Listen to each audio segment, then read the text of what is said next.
Artie Lange. Hey, welcome back to the Artie Lange Show. I'm sitting here with Robert Wuhl, and of course, most people know that the year before Ray Lewis won his Super Bowl ring, the Super Bowl was in Atlanta, and he was part of this legendary incident where he was involved in a street fight or a bar brawl outside a bar where a person was killed. And he actually ended up pleading out to something. I don't know, obstruction of justice. Yeah, they made a deal somewhere. He made a deal somewhere.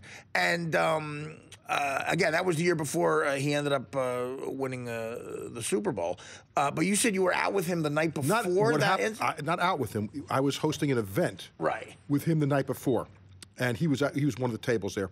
And it was some NFL event. And what was interesting when we were there, we always, when we did our list, we always shot stuff before the show. And right. So whenever time the Super Bowl came, we would go out there to grab shots.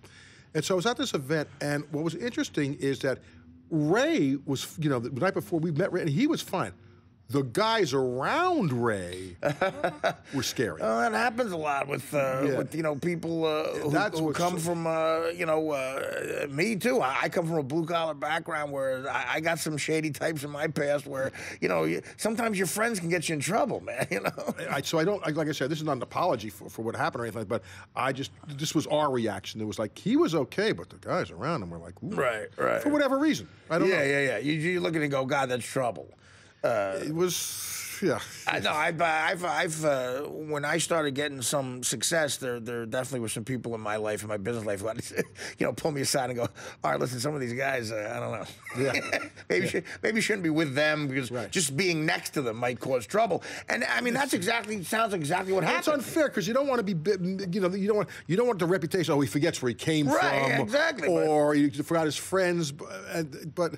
It's a different situation then. I mean, listen, he was, if it went a different way with lawyers, judges, who knows, he was looking at a good amount of time. Yeah, there was a murder rap. Yeah. I mean, that's. I mean, think about how different your life can be in just that quick of a second.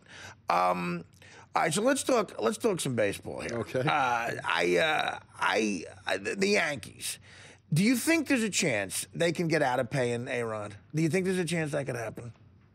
Get out of pay. Or at least maybe only have to pay half of it, or let's back up a second. He lied to them, and let's back up a second. Here's my problem with all this stuff. Nobody held a gun to their head to offer him this contract. Right. So when you say, can they get out of paying A-Rod?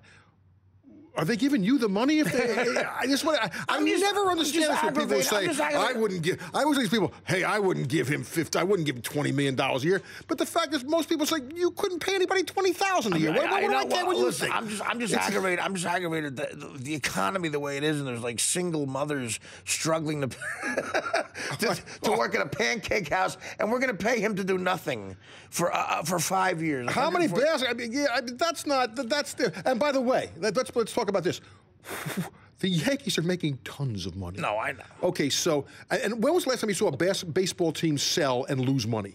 That doesn't happen. So all these times when I hear this stuff, it's like, I'm very pro-player on all this stuff. I am, because their careers are very short, and everybody in the sports, listen, anybody in show business, if you're doing, especially in professional sports, but their careers are very short. A-Rod's, but I'm saying the average career expectancy in life is 5 years. Listen, getting out of paying him. Speaking in general terms, I'm for what you're saying, but when it comes to A-Rod, I just can't stand the guy. Well, that's a different story. I can't stand the guy. But that's a different story. I think most Yankee fans would feel the same way. I'm sure they do, but the fact is, why is not paying him got anything to do with it? So, why, you don't think the Yankees, if they really wanted to, could write a check and get rid of the guy? Oh, sure. So why aren't they doing it? I don't know. So, look, it might happen. First of all, they're hoping. I don't know if that's the right word. Hoping, but there's a chance if he doesn't play the whole season, insurance is going to cover 80% of it. Right. So that's maybe one case scenario. Do you think? I mean, I don't think he's coming back to play for the Yankees. Oh, he's got how many more years left? 5. He'll be. I think they're trying to figure out a way to make that not happen.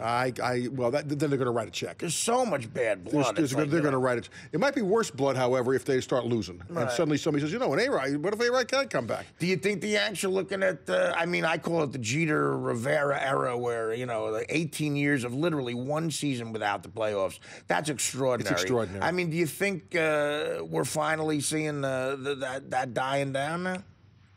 I won't write the obituary yet. They're still the Yankees. They do have resources if they want to use them. You got to remember, the old man's not running the team anymore. I know. So he only cared about winning. He didn't care what it cost. There's no such thing as a salary cap to him. It just didn't exist. Well, the kids don't feel the same way. And by the way, like I think Mike Lupica pointed out yesterday, the Yankees over the last 12, 13 years have spent billions of dollars and have one championship to show for. Well, in Yankee terms, it sounds spoiled if you're talking to a Cub fan or a Red Sox fan. They have one championship. One championship in the last 4 years. We're whining. Wah.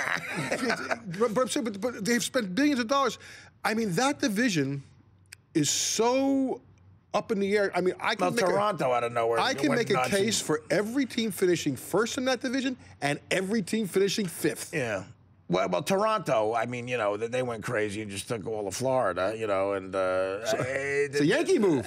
Exactly. The Yankees aren't the Yankees anymore. The other teams are acting like the Yankees. It's like, but they didn't spend any more. It's like their payrolls are still less than the Yankees. Right. Well, no, that's always going to be the case. But, they're being aggressive. Unless you're the Dodgers. They're being aggressive, and then you got the Dodgers.